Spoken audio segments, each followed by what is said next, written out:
Então, vamos dar mais um minutinho só, né, para o pessoal se conectar. São 10h30 já agora aqui no Texas. Bem-vindos mais uma vez, queridos amigos e amigas. Então, vamos dar início aqui formal ao nosso estudo aqui de domingo de hoje. Mais uma vez, lembrando que hoje a gente vai estar estudando a vida e obra de Bezerra de Menezes com o Gustavo, nosso amigo querido aqui. A gente, como sempre, teve nossa aula do ESD hoje de manhã, e aí passamos agora para a reunião pública, e ao mesmo tempo em que temos a reunião pública aqui, estamos tendo a aula dos jovens e a educação infantil também, que ocorre ao mesmo tempo, só para lembrar a todos vocês. Vamos lá, então, eu vou convidar todos que me sigam em pensamento para que a gente possa dar a mais esse trabalho, que a gente possa, então, unidos, termos a imagem do Mestre Jesus em nossas mentes e que possamos ter um sentimento de gratidão por estarmos aqui, mais uma vez, reunidos para estudar.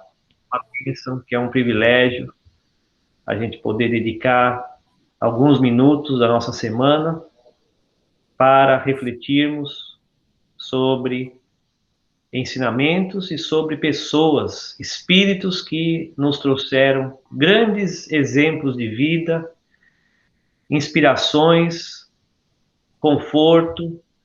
Então, que a gente possa celebrar e possamos nos inspirar e possamos nos confortar hoje ao estudarmos a vida e a obra de grande espírito. Que possamos estar todos envolvidos num carinho muito grande que a espiritualidade nos proporciona nesse momento.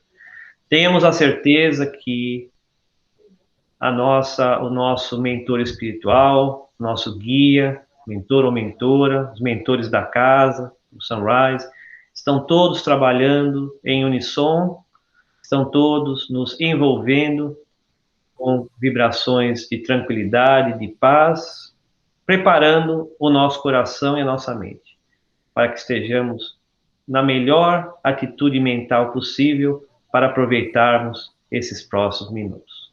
Então, com a graça do alto, pedimos permissão para dar início a esse estudo. Que assim seja. Guga, com você. Que assim seja. Obrigado, Edu. Deixa eu trocar a minha tela aqui para poder acompanhar.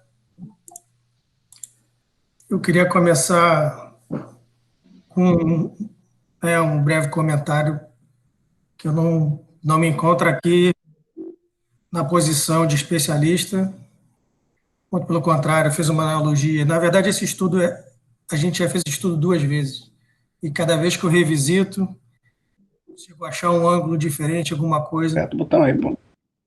E eu espero poder trazer essas reflexões para todos nós. Mas, como eu disse antes, a analogia que eu gosto de fazer, que eu não estou aqui como especialista no assunto, muito pelo contrário. É como aquele aluno que recebe um tema para pesquisar da professora ou do professor, vai para casa, faz o estudo e um dia é chamado à frente da classe para dividir o que ele aprendeu. Então, é nessa qualidade de estudante que eu trago o tema Bezerra de Menezes, Vida e Obra. A gente vai com o objetivo maior, né? A gente vai ver por que a gente está estudando essa personalidade, o que ele representa dentro do modelo espírita, mais importante, o que a gente pode aprender com o que ele viveu, com o que ele vive. Então, isso posto, vamos começar. Primeira pergunta que cabe, dentro do ambiente de casa espírita, de movimento espírita, e vou até fazer aqui uma aspas de palestra ou estudo público, por que estudar uma personalidade tendo tanto assunto, mas por que estudar uma personalidade é algo que pode acrescentar alguma coisa e trazer, sim, acolhimento? Essa é a primeira reflexão quando a gente faz uma biografia, né, dentro desse contexto. Aqui só para a gente refletir juntos. é um texto desse livro do irmão Gilberto, de Guilherme Marques. Não temos aqui a finalidade de endeusar a figura humana do grande missionário e pioneiro da doutrina espírita em solo brasileiro, que exerceu sua missão com dedicação ímpar, mas sim como quem se vê no dever de colocar a candeia sobre o alqueire, para que os magistrais lições deixadas pelo médico dos pobres sirva assim de inspiração para todos nós. Então essa missão é colocar a luz no alto para que essa luz possa alcançar tantos quantos nós tivermos dentro desse espectro. Então, a gente vai aprender um pouquinho dessa personalidade que foi um homem da sua época, mas como a gente vê lá no Evangelho segundo o Espiritismo, no capítulo 17, Sedes Perfeitos, foi um homem que exemplificou o conceito. Foi um homem que viveu para o bem, praticando a caridade, e continua nos ajudando até hoje. Então, esse é o nosso objetivo, com todas as nossas limitações, tentar trazer um pouquinho de colorido, trazer um pouquinho da experiência dessa alma e como a gente pode aprender com o trabalho que foi feito e continua sendo feito por essa entidade. Mas a primeira reflexão, óbvio, a segunda reflexão que cabe, a gente vai ver a personalidade Adolfo Bezerra de Menezes Cavalcante, que a gente sabe que foi uma vida exemplar. Mas será que a caminhada desse espírito começou naquela época, nessa encarnação de Adolfo? Obviamente, para nós espíritas, não. Essa história começa muito antes. Então, só para a gente poder apreciar um pouco mais da caminhada desse espírito e aprender a valorizar ainda mais, lá no Evangelho de Lucas, a gente tem uma passagem que fala de uma personalidade de Zaqueu. Eu vou pegar aqui o Novo Testamento do Haroldo e eu vou pedir aqui a sua paciência um pouquinho para ler e a gente vai elaborar juntos. Está lá em Lucas 19, o título da passagem é Jesus e Zaqueu. Entrando na cidade, atravessava Jericó, e eis que um varão chamado pelo nome de Zaqueu, que era chefe dos publicanos e rico, procurava ver quem era Jesus, mas não podia, por causa da turba, porque era pequeno na estatura. E correndo adiante, subiu em um sicômoro, que é uma figueira, a fim de vê-lo, porque estava prestes a passar por aquele lugar. E quando chegou ao local, olhando para cima, disse Jesus para ele: Zaqueu, apressando-se, desce, pois hoje é necessário permanecer na tua casa. Ele, apressando-se, desceu e hospedou com alegria. Ao verem isso, todos murmuravam, dizendo: ele vai pernoitar na casa de um varão pecador. Ficando de pé, disse Zaqueu ao Senhor: Senhor, eis que dou metade dos meus bens aos pobres, e se extorquir algo de alguém, restituo em quádruplo. Disse-lhe Jesus: hoje houve salvação nesta casa, porque também és filho de Abraão, pois o Filho do Homem veio buscar e salvar o que está perdido. Então, a gente aprende que uma das reencarnações prévias, né, do doutor Bezerra de Menezes foi como Zaqueu. E essa passagem ela é muito simbólica. Ela começa dizendo que Jesus e seus discípulos estavam passando por Jericó, o que era muito comum na época devido à importância da cidade. Existem outras passagens, como a do bom samaritano, que a gente aprende, né, que o bom samaritano estava descendo de Jerusalém a Jericó. Então, isso não é novidade, é apenas ali uma questão da época. O ponto importante de ressaltar, para a gente extrair um pouquinho aqui, né, do espírito da letra, como diz o Haroldo, é entender o conceito de publicano. Publicano eram os cobradores de impostos. A gente pode lembrar no conceito histórico que Jerusalém ali era dominado pelo Império Romano, né, que eram os administradores, e eles usavam os próprios hebreus, né, para cobrar impostos dos seus semelhantes. Então, era comum que o publicano cobrasse impostos dos seus iguais e se enriquecesse dessa forma, nem sempre com as melhores práticas. Não preciso dizer que não eram pessoas muito populares, né, porque tomavam dinheiro dos seus iguais para entregar aos romanos e ainda se enriqueciam. Zaqueu nos é apresentado como chefe dos publicanos, é o chefe de todos os publicanos, né? Bem, digamos, impopular. E ele sente aquela vontade, na historinha, ele sente aquela vontade, aquela urgência de ir ao mestre, de procurar o mestre, né? Faz um movimento para se aproximar do mestre. E ao chegar no local onde o mestre passaria com os seus discípulos, ele não consegue acessar ao mestre, porque tinha uma turma. E ele, como era de baixa estatura, ele acaba sendo inspirado e vê a árvore, sobe na árvore, e Jesus, ao vê-lo na árvore, eles entram ali numa conversação, e como era comum naquela época, Jesus dizia que vinha para os doentes, Jesus vai pernoitar na casa do pecador, chocando, né, a multidão. Como assim o mestre, o Messias, vai ficar logo na casa de um pecador? E Jesus, nessas passagens, a gente tem muitos aprendizados, tem muitos ângulos que a gente pode explorar a passagem. Então, Jesus vai para a casa desse pecador, e ali a gente tem um processo de arrependimento, e ele fala, olha, se tomei recursos de forma ilícita, os devolverei. E a gente aprende ao longo, né, do Evangelho que realmente foi um momento marcante daquela encarnação de Zaqueu. Ele passa a trabalhar na Casa do Caminho, ele depois que o mestre desencarna, ele é procurado por Simão Pedro e passa a ser um dos trabalhadores do movimento ali do cristianismo primitivo e é considerado um dos 500 da Galileia. Mas o que é interessante a gente tirar, né, se a gente olhar o verso 3 dessa passagem, a gente pode dar uma outra leitura, né? A gente pode se ver, né, como espíritos imperfeitos de baixa estatura moral, sentindo essa urgência de achar Jesus, de achar algo que nos traga conforto. Jesus que é nosso guia, nosso mestre, e a gente tem uma multidão de imperfeições, de pecados, de preconceitos, que a gente tem que romper essa barreira para acessar ao Cristo.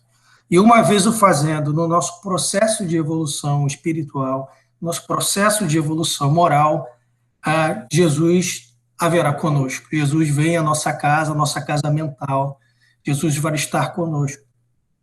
Então, eu escolhi essa reencarnação como simbólica, como a gente vê outros casos dentro da literatura espírita. A gente pode citar aqui o caso de Públio Lentulus, que era um senador orgulhoso, e teve um encontro com Jesus, mas só se tornou o Espírito Emmanuel, né, alguns anos depois. Mas aquele momento certamente marcou a história daquele espírito.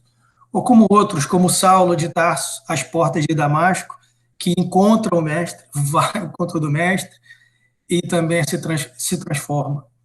Então, são essas passagens marcantes de alguns espíritos que mostram esse momento onde, dentro do nosso processo de evolução moral, a gente se impulsiona, vai ao Cristo, encontra o Cristo. E uma vez que a gente abraça, né, os seus ensinamentos e coloca em prática, a gente se transforma.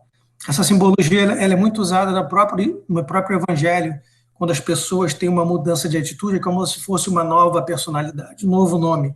Um Saulo vira Paulo, ou como Levi, outro cobrador de impostos, vira o apóstolo Mateus. Então, é toda essa simbologia. Então, a gente vai ver que lá atrás, convivendo com Jesus, existia Zaqueu. E Jesus, provavelmente, quando olhava Zaqueu, já via um doutor, Adolfo Bezerra de Menezes Cavalcante. Logicamente que ele encarnou mais algumas vezes, mas esse não é o nosso objetivo aqui, fazer um apanhado histórico da reencarnação, mas eu achei que essa reencarnação era interessantíssima para a gente entender o contexto. Os anos passam e a gente vai ver em outra obra conhecida no movimento espírita, que é a obra Brasil, Coração do Mundo, Pátria do Evangelho, que eu também vou pedir permissão para ler aqui um trecho do capítulo 22, e a gente vai contextualizar essa questão. Diz aqui no capítulo 22 que por volta do final do primeiro reinado, encontra-se na espiritualidade um grupo de espíritos. Jesus, Ismael é digamos, o grande protetor do Brasil. Então, tá aqui. Ismael reúne no espaço os seus dedicados companheiros de luta e a organizada venerável assembleia. O grande mensageiro do Senhor esclarece a todos sobre os elevados objetivos da reunião. Diz Ismael: irmãos, expôs ele, o século atual, eles estavam em 1800, o século atual, como sabereis, vai ser assinalado pelo advento do Consolador à face da terra. Então, nessa época, final de 1800, começo de 1900, início do século XIX, e a gente sabe que a gente recebeu o Livro dos Espíritos em 1857. Então, ele está fazendo alusão aqui ao advento do Espiritismo, o Consolador Prometido. Diz: nesses 100 anos se efetuarão grandes movimentos preparatórios para os próximos 100 anos, que é o de vir. Está falando do momento de transformação do planeta, regeneração. Numerosas fileiras de missionários encontravam-se disseminadas entre as nações da terra, com o fim de levantar a palavra da boa nova do Senhor, esclarecendo os postulados científicos que surgirão no século nos círculos de cultura terrestre. Então, há todo um movimento da espiritualidade de preparar o terreno, em termos filosóficos, científicos, que a sociedade humana já estava pronta para receber o advento do Consolador, que é o Espiritismo. Acho que em determinado momento, Ismael, né, vira para uma entidade e diz, encaminhando-se para um dos seus dedicados e fiéis discípulos, falou-lhe assim: descerás as lutas terrestres com o objetivo de concentrar as nossas energias no país do Cruzeiro, dirigindo-as para o alto sagrado dos nossos esforços. Arregimentarás todos os elementos dispersos com as dedicações do teu espírito, a fim de que possamos criar um novo núcleo de atividades espirituais dentro dos elevados propósitos da reforma e da regeneração. Não precisamos enaltecer aos teus olhos a delicadeza dessa missão, mas com a plena observância do Código de Jesus, com a nossa assistência espiritual, pulverizarás todos os obstáculos à força da perseverança e da humildade, consolidando os primórdios da nossa obra, que é de Jesus, no seio da pátria do Evangelho. E aí aprendemos que daí a algum tempo, no dia 29 de agosto de 1831, em Riacho de Sangue, no estado do Ceará, nascia Adolfo Bezerra de Menezes, o grande discípulo de Ismael, que vinha cumprir no Brasil sua elevada missão. Então, a gente vai explorar essa missão, o que era, a gente vai entender, vai contextualizar. E eu queria fazer um parênteses, não sei se a gente percebe, né, quando a gente fala que Ismael, que é o grande mentor espiritual do Brasil, lembra quando a gente viu a passagem de Lucas, Jesus no final, quando se revela para ele, né, do momento de transformação, fala que um filho tinha sido salvo, que ele era filho de Abraão, Isaac, Jacó, né, que é a linhagem dos patriarcas da Bíblia. Então, Abraão, lá na Gênesis capítulo 16, ele nos é apresentado como um desses espíritos que tinha acesso a Deus e que tinha uma fé inabalável. E através da sua prole, né, a gente acaba tendo ali a história do povo hebreu e como depois evoluiu para o cristianismo.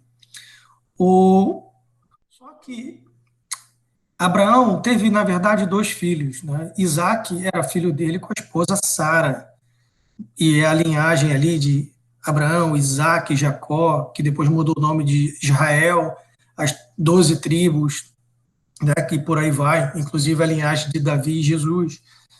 Mas ele teve outro filho, chamado Ismael. Diz lá na passagem da Gênesis que Sara já tinha uma avançada idade e não podia ter filhos. E ela orando, e eles tinham essa preocupação de ter uma linhagem, um herdeiro, ela oferece sua escrava, chamada Agar, era uma escrava egípcia, e oferece Agar ao marido para que ele tentasse conceber um filho.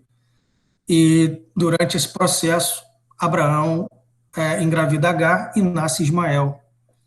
Com o tempo, Sara fica, né, mulher da época, fica com ciúmes, e ora, e ela acaba também concebendo outro filho, que é Isaac. e diz lá que Agar vai acabar indo embora com o filho, e esse espírito Ismael ele acaba dando origem aos povos árabes. E a gente vem a aprender que esse espírito de Ismael é o mesmo Ismael que hoje é o guia, o guia espiritual do Brasil, né, que é um trabalhador do Cristo, e que Zaqueu, agora Adolfo Bezerra de Menezes, é um dos seus discípulos. Então a gente vê todo o movimento da espiritualidade de trazer muitos dessas personalidades históricas da Bíblia acabam reencarnando no mundo nessa época para o advento do Consolador prometido, que é o Espiritismo. E o movimento no Brasil, a gente vai ver, ele começa um pouco perdido. O movimento espírita no Brasil, ele estava ali entre dois grupos dominantes, o grupo dos científicos, que não acreditavam e não entendiam o espiritismo como uma proposta religiosa, e o grupo dos religiosos, na qual Bezerra era um deles, que via o espiritismo como entendemos hoje, como um tríplice aspecto. Então tinha essa, nos primórdios do movimento espírita brasileiro, um pouco dessa distinção.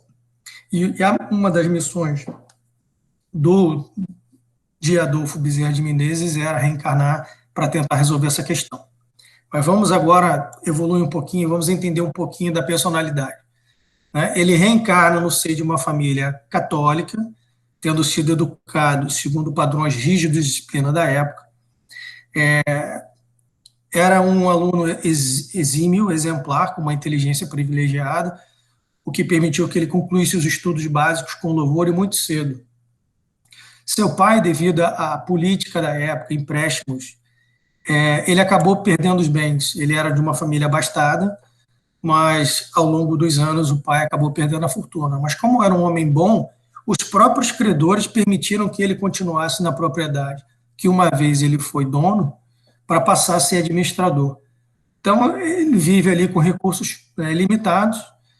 Quando chega mais ou menos em 1851, Adolfo Bezerra de Menezes, com apenas 20 anos, recebe uma quantia mínima dos familiares e parte para o Rio de Janeiro para estudar medicina.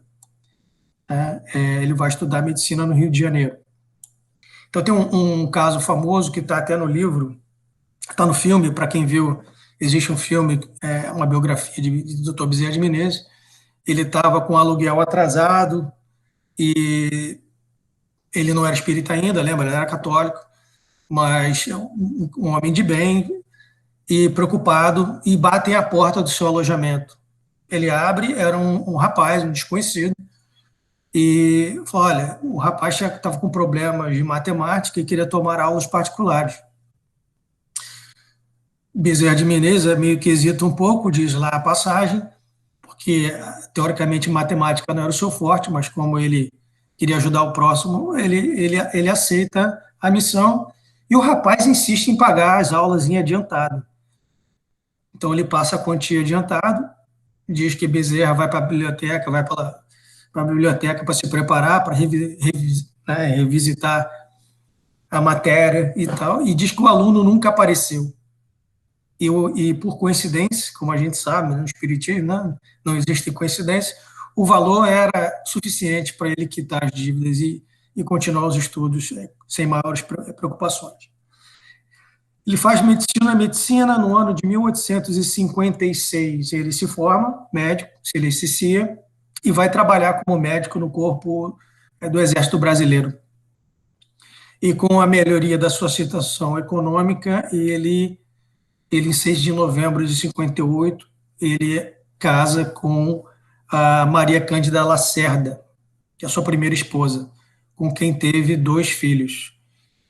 Ela vinha a falecer poucos anos depois, e Dr. Bezerra de Menezes acaba casando com a cunhada, Cândida Augusta, da qual tem mais 7 filhos. Então, a gente vai ver ele como homem da época, vários personagens da época. Ele era médico, foi militar, escritor, jornalista, político, empresário, mas isso é só para a gente ter uma grandeza, como a exemplo de Kardec, que também dominava várias linhas do conhecimento humano científico. né? Você viu o cabedal intelectual, não só moral, dessa personalidade. Mas hoje a gente vai explorar realmente o cunho do médico e do espírita. Então, pela sua experiência, pela sua vivência do bem, ele hoje é conhecido como médico dos pobres, o Allan Kardec brasileiro, e a gente vai entender um pouquinho desse contexto. Mas aqui é uma bio, tipo, vamos dizer, Wikipedia, né? A gente tem ali um recorte da personalidade, e a gente vai um pouquinho mais fundo agora no seu trabalho. Tem um texto que é de próprio punho, que eu vou pedir permissão aqui para ler, para a gente, né, fazer aqui é a base do nosso estudo hoje, né? Como o doutor Bezerra de Menezes entendia o papel do médico e da medicina, lá na época. Esse texto é original dele. Ele diz: o médico não tem o direito de terminar uma refeição, nem de escolher a hora, nem de perguntar se é longe ou perto, quando um aflito lhe bate à porta. O que não acode por estar com visitas, por ter trabalhado muito e achar-se fatigado, por ser alta hora da noite, mau caminho, mau tempo, ficar longe ou no morro, que sobretudo pede um carro a quem não pode pagar a receita. Esse não é médico, é comerciante de medicina. Então, o Dr. Bezerra de Menezes já tinha esse caráter de homem de bem, muito antes de abraçar a doutrina espírita. Ele atendia no consultório, né, adjacente à farmácia Cordeiro, no centro da cidade, onde dizem, né, as biografias que ele executou um verdadeiro trabalho do Senhor, que até hoje ecoa na espiritualidade. Foi ali, entre as quatro paredes daquela humilde salinha, povoada de uma falange de espíritos superiores, que nunca lhe faltaram o apoio, que o auxiliaram no caridoso afã de curar corpos e almas. O Kardec brasileiro realizou a sua missão apostólica. Ele abraçou logo cedo a questão da homeopatia, e tinham nomes da época do Bento Muri e João Vicente Martins, que eram pioneiros da medicina homeopática. Então, diz que Bezerra de Menezes ele conseguia prescrever a homeopatia, usava água fluidificada e passos como parte do seu processo, receitava a leitura do Evangelho no lar, entre outras coisas. E é interessante começar a entender o caráter dessa pessoa, né? Ele atendia a todos e ele só cobrava de quem podia pagar. Então, ele fez um acordo com a esposa, que aqueles que podiam pagar, ela recolhia as férias e botava no envelope. Aqueles que não podiam pagar, não tinha problema. Então, quem gerenciava essa questão financeira era a esposa. Então, um certo dia chega uma mãe com um filho doente, ele faz o receituário, e como o consultório era adjacente à farmácia, era comum, né, dos seus pacientes saírem da consulta, passarem na farmácia. Então, ele fez a receita e deu para a mãe e falou: mas eu não tenho recursos, eu não consigo, eu não tenho dinheiro para pagar.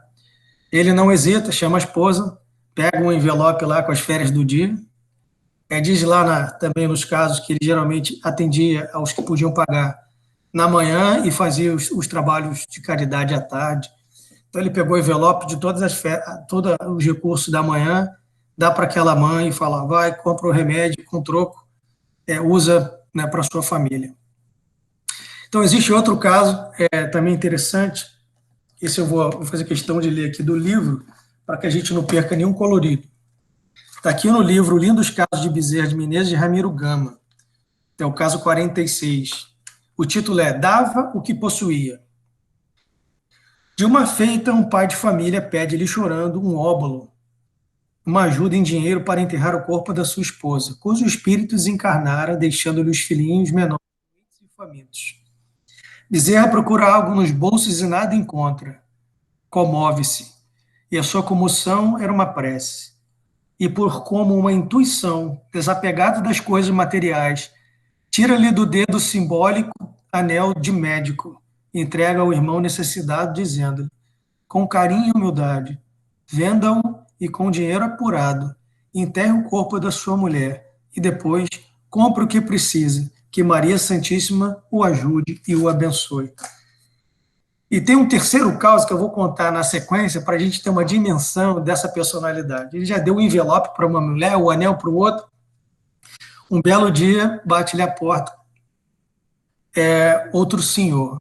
E esse estava com a esposa e os filhinhos doentes. E vim pedir ajuda. Doutor Bezerra de Menezes já não tem mais recurso, bota a mão no bolso, não tem mais dinheiro, não tem mais o anel, não tinha um envelope. O que fazer? Faz uma oração e, como inspiração, olha para aquele irmão e pergunta: amigo, acredita-se em Maria Santíssima, mãe de Jesus? Sim. Vai dar um abraço demorado no rapaz. Passa aquela energia. Feito isso, olha para o rapaz agora e recomenda: agora vá para casa e faça o mesmo. Abraça a esposa querida, abraça os filhos doentes. O rapaz vai embora. Doutor Bezerra vai para casa e fica naquela dúvida: será que podia ter feito mais? Será que fez o necessário? Será que aquilo era suficiente? No dia seguinte, o rapaz volta, com um sorriso na cara, dizendo que aquele abraço milagroso curou toda a família.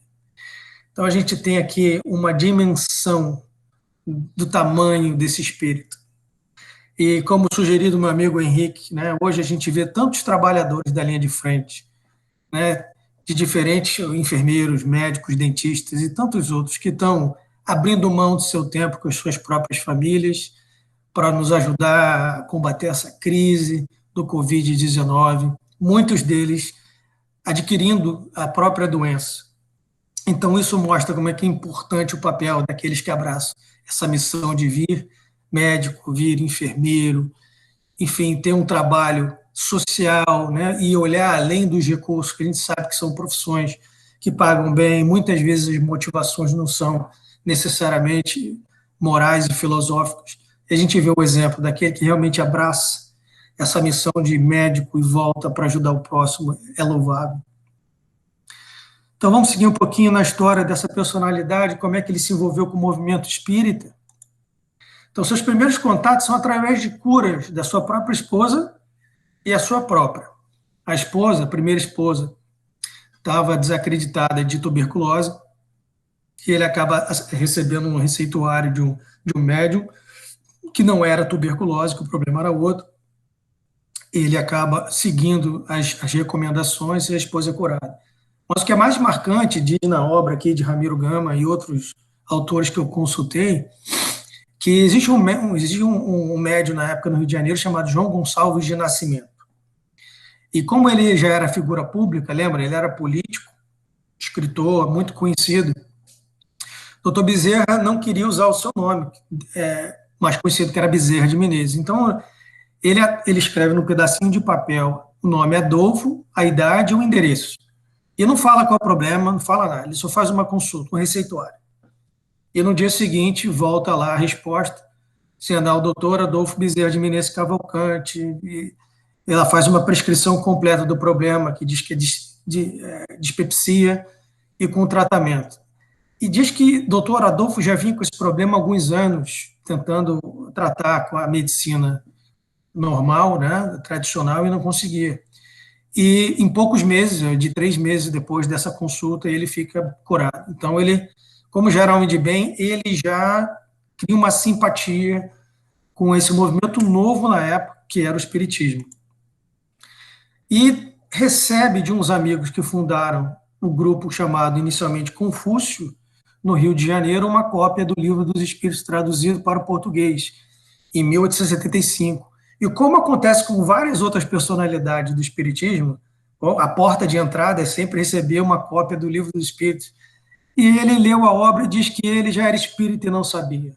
Se reconhece na obra, né, se simpatiza com a obra.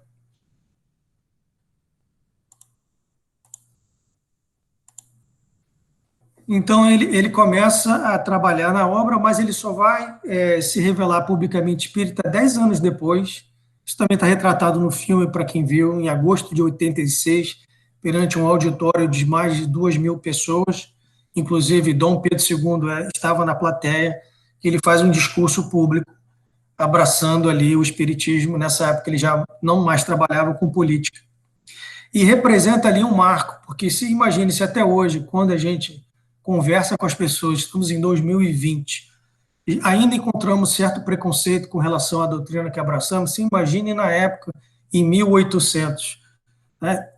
Diz na história, no livro Brasil, Coração do Mundo, Pátria do Evangelho, que durante a transição do século de 1800 para 1900, logo depois da República, o espiritismo foi proibido. Era crime fazer reunião espírita. E nessa época, ele ainda trabalhava na política, doutor Bezerra de Menezes consegue contornar essa situação. Então, entre 86 e 93, ele publica diversos arquivos espíritas com pseudônimo de Max. Era um jornal de circulação em toda a América do Sul, e ele ali teve a oportunidade de, a exemplo do Kardec, com a Revista Espírita, de trocar informações, de levantar questões referidas ao espiritismo. Como eu disse lá, e a gente lembra da passagem, que a missão dele era, na verdade, unificar o movimento. Lembra que a gente viu que tinha a questão dos científicos e dos espiritualistas? Chegou no momento ali que o grupo Confúcio ele evoluiu para o grupo Fraternidade, e logo depois esse grupo Fraternidade foi o berço do que hoje conhecemos como a Federação Espírita Brasileira, a FEB, cuja sede era no Rio de Janeiro, hoje em Brasília. E num desses momentos, grandes espíritas da época, como Bittencourt Sampaio e Antônio Saião, vão à casa do Dr. Bezerra de Menezes e fazem um convite inusitado para que ele assumisse a presidência da FEB, porque, dada sua personalidade, carisma, ele seria o único, na época, que poderia resgatar o movimento espírita. Diz que ele, na época, ele hesita um pouco, enquanto ele está pensativo, ele agradece a oportunidade e pede um tempo para pensar, e diz que nesse momento ele recebe uma psicografia de Santo Agostinho, um espírito que aprendemos muito próximo do Dr. Bezerra de Menezes, dizendo que o papel dele era importante. E ele, baseado nessa comunicação, ele vence as dúvidas que tinha e abraça a missão. E ele trabalha na FEB entre os anos de 95 e 1900, quando do seu desencarne. Então a gente vê esses últimos 5 anos que ele realmente se dedicou ao espiritismo, mas ele teve toda uma encarnação exemplificando o que o homem de bem tem que exemplificar, fazendo a caridade, ajudando o próximo, e somente ao final dessa encarnação é que ele realmente faz a diferença. E se temos hoje um movimento espírita mundial, temos que agradecer a esse espírito por ter salvado esse trabalho lá no começo do século. Então, a Bezerra desencarna, e a gente pode, tem um texto muito bonito nesse livro, O Semeador de Estrelas, que é uma biografia escrita por Sueli Caldas, sobre Divaldo, e a gente aprende que quando o Bezerra ele desencarna, como é que ele é recebido na espiritualidade. Então, eu vou ler o texto aqui e depois a gente pode fazer uma comparação com outro espírito, também muito importante para a gente ter uma base de comparação. Então, diz no livro que um espírito pergunta para ele, depois de ter desencarnado: doutor Bezerra, qual foi a sua maior felicidade quando você, nessa vida espiritual, nova vida espiritual? Ele fala: a minha maior felicidade, meu filho, foi quando Celina, a mensageira de Maria Santíssima, se aproximou do meu leito em que eu ainda estava dormindo, em convalescência, e tocando me falou suavemente: Bezerra, acorde, Bezerra. Diz que abriu os olhos e via bela e radiosa: minha filha, é você, Celina. Celina, ao que nos dá a entender, é um espírito de luz que trabalha diretamente com Maria Santíssima. Sim, sou eu, meu amigo. A mãe de Jesus pediu-me para que lhe dissesse que você já se encontra na vida maior, havendo atravessado a porta da imortalidade. Agora, Bezerra, desperte feliz. E diz que chegaram seus familiares, seus companheiros queridos do trabalho espírita, vieram todos lhe saudar. Mas ele continuava ouvindo um murmurinho vindo de fora. E ele perguntou: então, Celina me disse. Perguntou: o que é isso, Celina? Que murmurinho é esse? Disse Celina: vem ver, meu amigo, venha ver, Bezerra. Então, ajudando-me a erguer do leito, amparou-me até uma sacada, e eu vi uma multidão que acenava, com ternura e lágrimas nos olhos. Mas, Celina, não os reconheço. Quem são? Perguntei-lhe, não conheço ninguém. Diz ela, são aqueles espíritos atormentados que chegavam às sessões mediúnicas e a sua palavra caía sobre eles como um bálsamo consolador, numa ferida em chaga viva. São os esquecidos da terra, os destroçados do mundo, a quem você estimulou e guiou.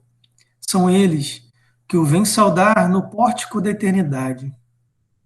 O doutor Bezerra de Menezes concluiu, a felicidade sem limites existe, como decorrência do bem que fazemos, das lágrimas que enxugamos, das palavras que semeamos, no caminho para tapetar a senda que um dia percorreremos. Está lá, passagem chama O Médium, foi colhida em agosto de 98. E é muito bonita essa passagem, que mostra a grandeza desse espírito. Mas para a gente ter aqui uma base de comparação, para quem já leu as obras de André Luiz, para quem viu o filme Nosso Lar, André Luiz também era médico encarnado, também fez caridade, mas tinha um cabedal moral em outro patamar. Então a gente sabe que quando André Luiz desencarna, ele passa 8 anos no umbral. Depois ele é resgatado a pedidos da sua própria mãe e é acolhido em Nosso Lar e tem que se reeducar o espírito e crescer, e a gente vê a evolução. Então a gente pode comparar aqui como é que é o processo de desencarnação, dependendo do nosso patamar moral. Temos aqui 2 médicos da época, um é recebido por um anjo de Maria e uma multidão de espíritos agradecidos. Esse é Bezerra de Menezes, sem desmerecer André Luiz e toda a sua contribuição para o movimento espírita, através das suas obras, e hoje também está em outro nível, já evoluiu. Mas eu queria trazer essa comparação só para a gente poder apreciar ainda mais esse médico, né? Essa personalidade de Bezerra. Então, passa-se os anos e ele continua trabalhando. Aqui no livro tem muitos casos de operações espirituais, enfim, tem muito trabalho. O doutor Bezerra nunca parou de trabalhar. Em 1950, quando completa 50 anos do seu desencarne, nós temos a notícia que é uma celebração na espiritualidade. Cerca de 5.000 almas entre encarnados e desencarnados estão acompanhando o movimento. Inclusive, Chico Xavier, em desdobramento, Chico ainda encarnado, participa do evento e testemunha. Diz que no meio dessa celebração, da festa de corações afins e amigos, uma luz se abre aos céus, nos céus dos céus, e uma luz magnífica surge das alturas e se corporifica, se transforma em Celina, mensageira de Maria Santíssima. Ela diz, Adolfo Bezerra de Menezes Cavalcante, pelos serviços foi-lhe concedido que poderás encarnar em qualquer sistema de alguma galáxia próxima. Doutor Bezerra, sem poder conter naturalmente emoção, também falou, eu não mereço. Fica de joelhos diante do anjo de Maria. Se algum crédito tenho, suplico a Maria Santíssima continuar nas terras verdes e amarelas do Brasil. Desejaria ali ficar enquanto houver uma pessoa chorando, um gemido dos irmãos brasileiros. Celina consulta Maria e a moratória é concedida. Sabemos hoje que esse irmão não se limita aos trabalhos no Brasil, mas no mundo inteiro. Pela sua índole paternal e democrática, ele possibilita a afinização com inúmeros médiuns espalhados pelo mundo afora, fazendo que possa editar mensagens e obras através de vários médiuns. Então, há inúmeros relatos do Dr. Bezerra envolvido em atividades doutrinárias, curas milagrosas, processos obsessivos nos últimos 120 anos. Então, a moratória foi concedida em 1950, estamos em 2020, e esse amigo continua olhando por nós. Então, no momento que vivemos agora, momento mundial de transformação planetária, de regeneração, do próprio Covid, teve um congresso, a 22ª Conferência Estadual do Espírita do Estado do Paraná. Foi feita em 15 de março desse ano. E no final da conferência, lógico, ali nos primeiros meses do Covid, ele, Divaldo Franco, através da psicofonia de Divaldo Franco, o Dr. Bezerra de Menezes traz uma mensagem, né, para o movimento espírita, para a sociedade, e ele vai falar ali do momento de transformação que estamos vivendo, desse momento de dificuldade. E eu já falei isso em outras oportunidades que eu pude, né, cobrir esse mesmo estudo, é que me chama a atenção o título que ele escolhe para a mensagem. E o título não podia ser mais consolador. O título da mensagem é Jesus. E diz lá, esse áudio ele está disponível na página do YouTube da Mansão do Caminho. E para aqueles que puderem, eu recomendo, porque é muito bonito ouvir do Dr. Bezerra de Menezes hoje, em 2020. Que ele diz: Ave Cristo, aqueles que te amamos, te saudamos e homenageamos. Nunca houve tão bela e nobre consciência dos ditados de Jesus, porque não nos deixou órfãos. Permitiu que as luminíferas estrelas caíssem do céu sobre a terra. Em tempo algum, Jesus foi tão exaltado, mas ao mesmo tempo tão combatido. Exultemos e não temamos. Continua a mensagem. Não vos preocupeis demasiadamente com a presença do vírus, cujo momento será mais tarde, entendido nas suas razões, nas suas origens e no porquê chegou-nos agora, provocando pânico e dor. Buscai a pureza íntima e, sobretudo, alimentai-vos da fé dinâmica, corajosa e gentil, amando a todos, evitando as paixões que dividem, as experiências que desunem. Ide e amai. Bezerra. Olha, essa mensagem me fala alto ao coração. A gente pode ter vários cortes aqui, porque a gente está num momento de fadiga, de estresse. Quem aqui não passa horas e horas no computador, né, porque os trabalhos agora são remotos, ou nas linhas de frente com outros médicos, dentistas, enfermeiros. Estamos sim fatigados, mas essa é a dor que nos alavanca para frente. Não podemos nunca nos esquecer que Jesus está no leme, que tudo tem uma razão. E se chegou agora esse vírus dentro da lei de destruição, a gente sabe que esses eventos eles acabam acontecendo para acelerar o nosso processo de transformação moral, de crescimento espiritual, e tudo tem uma razão. Temos que buscar Deus dentro de nós.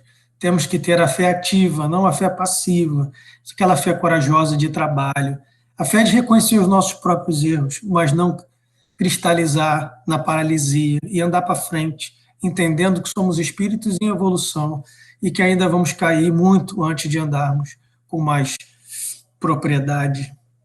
E quando ele fala lá que Deus permitiu que luminíferas estrelas caíssem do céu sobre a terra, um leitor desavisado pode ver aqui que é o Armagedon, é o fim do mundo, as estrelas caindo do céu, o eixo da Terra saindo fisicamente e vão ter várias destruições do planeta. E aqui Bezerra nos apresenta uma nova leitura para esses sinais dos tempos, que são chegados os tempos.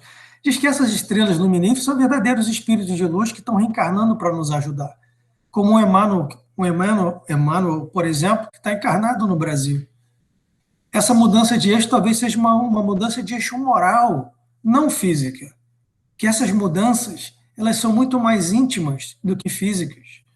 E que precisamos, sim, desse tempo conosco, com os nossos próximos mais próximos, os nossos familiares, os nossos colegas de trabalho, para entendermos a nossa relação conosco, com Deus e com os nossos irmãos. É nesse momento que o despertar espiritual ali, da consciência, do amor ao próximo, da compaixão, da indulgência, eles florescem. São os frutos das guerras, são os frutos desses momentos difíceis, né, do escândalo que é necessário, né, mas ai daquele que trouxer o escândalo. Então aproveitamos através dessa dor, vamos ver o que a gente pode fazer de melhor, vamos tentar sair daqui um pouquinho melhor de quando a gente entrou. Vamos nos espelhar em espíritos como de Bezerra de Menezes, né, que exemplificaram o homem de bem, sempre colocando o próximo à frente das suas próprias possibilidades.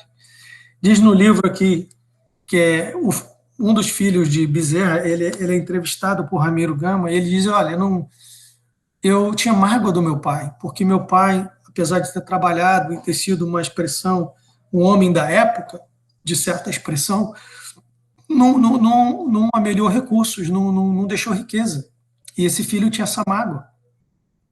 E ele entende, quando vai crescendo e vai vivendo, que ao longo dos anos ele viu a importância e a grandeza do pai e aprendeu a admirá-lo. Então aquela mágoa acabou indo embora. Diz que certa feita ele morava, né, na Tijuca e trabalhava no centro. E por diversas vezes a gente aprende através, né, dos casos que ele acabava doando o que tinha e tinha que voltar a pé do centro da cidade de Tijuca, porque não tinha nem o dinheiro do bonde, tinha dado para alguém. Mas a espiritualidade nunca lhe faltou. Como o aluno que nunca voltou para ter a aula, num desses determinados momentos de dificuldade da sua família, um dia bate a porta e há uma carroça cheia de produtos, né, de alimentação e etc. E ele nunca descobriu quem mandou, mas certamente foi um enviado do Cristo, foi um enviado de Maria, foi um irmão que também estava olhando por ele. Então, meus amigos, é isso. Sigamos o exemplo de Dr. Bezerra de Menezes, tenhamos fé na espiritualidade, tudo tem uma razão de ser, está tudo sob controle.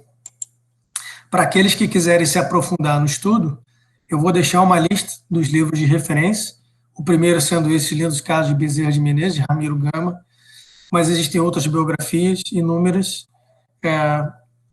Fica aqui a minha admiração, queria dividir com vocês a admiração que eu tenho por esse espírito, esse breve exercício de pesquisa. A gente tem aqui a dimensão dessa personalidade que continua certamente olhando por todos nós.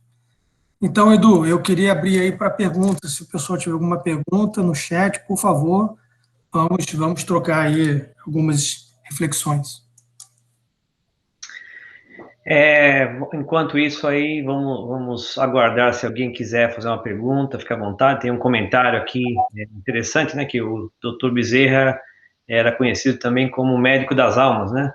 Não só médico dos homens. Né? Certamente.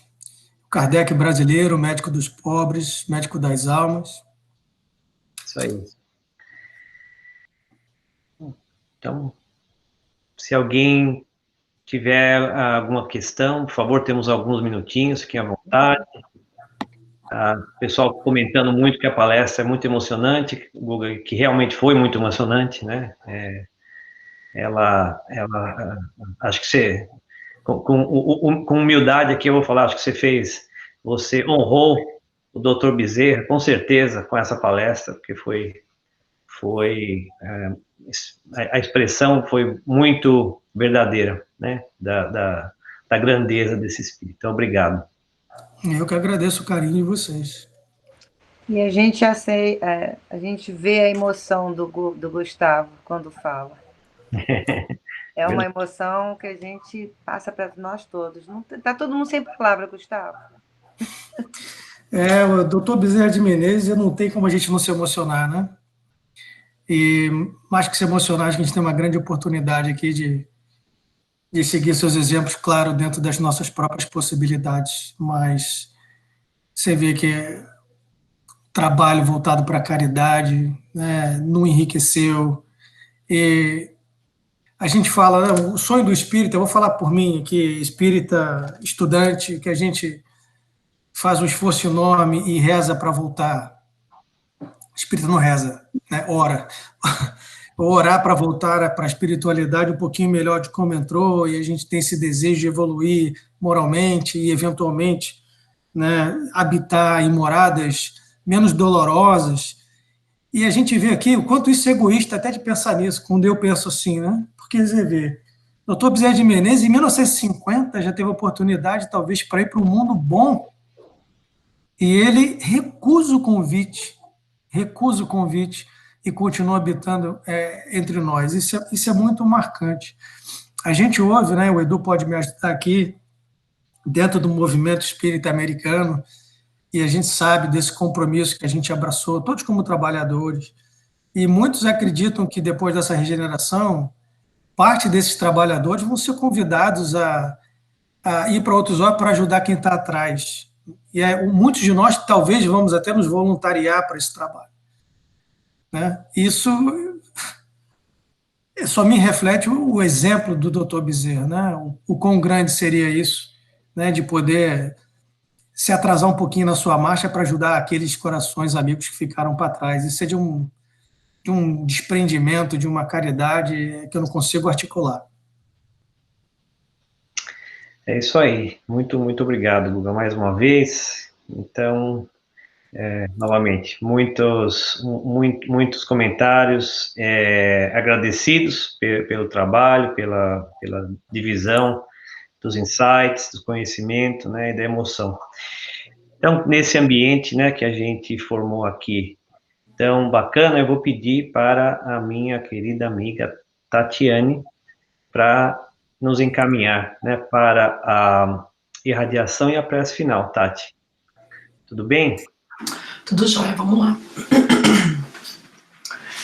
Então, envolvidos para essas palavras, para esse conhecimento tão maravilhoso de Dr. Bezerra de Menezes, nós viemos aqui agradecer ao nosso mestre querido por essa oportunidade de estarmos mais uma vez reunidos em seu nome, e também aproveitar a oportunidade para agradecer o auxílio e o amparo da espiritualidade amiga, talvez a equipe do Dr. Bezerra de Menezes, a equipe espiritual da nossa casa, Sunrise. E com essa vibração de amor, vamos mentalizar as pessoas, as famílias que passam agora por momentos de dificuldade, as dificuldades emocionais, espirituais, talvez da perca da esperança, da melhora desses fatores ou outros fatores. Imaginemos o nosso planeta tomado por uma luz muito brilhante, de aquecimento, envolvendo o nosso planeta a cada cantinho, a cada lugar de necessidade, a cada lugar onde há falta de luz, a falta de fé, rogando também pelos espíritos desencarnados que estejam passando por um momento de transição, talvez acordando no mundo maior, que estejam confusos, que eles possam ser envolvidos por essa onda de luz que vai chegando e aquecendo a cada um deles. Rogamos também pelas cidades que vêm sendo tomadas por tristeza, por falta de fé, mais uma vez. Que os líderes das cidades, dos estados, país, possam receber também essa onda de aquecimento para a realização do que aquilo que é melhor para cada um. Rogamos, mestre amigo, pelos nossos familiares também, que se encontram distante ou perto de nós, que eles possam se sentir fortalecidos por esse amor que vai chegando até eles. Que essa semana que se inicia, possamos começar mais fortalecidos, buscando e usando o exemplo do Bezerra de Menezes também, e de tantos os espíritos, e até mesmo de ti, mestre, que possamos trabalhar no auxílio do nosso próximo. Fique conosco, mestre amigo, hoje, agora e sempre, nos protegendo e nos guardando. E que assim seja, Senhor. E assim seja. Muito obrigado, Tati. Vamos então, vou pedir para a nossa amiga Claudinha para fazer os nossos avisos finais. Claudinha, você está... Obrigado. Estão me ouvindo? Estamos ouvindo. Perfeito. Bom, gostaria de falar primeiramente que os jovens, os teenagers, eles vão receber um link para uma pesquisa online que as nossas queridas professoras prepararam com muito carinho. Então, aviso aos pais dos teenagers também, que eles vão receber essa avaliação, em qual eles vão ver qual o interesse dos jovens, né, no próximo semestre, para que elas possam avaliar os estudos, quais os tópicos a serem apresentados. Bom,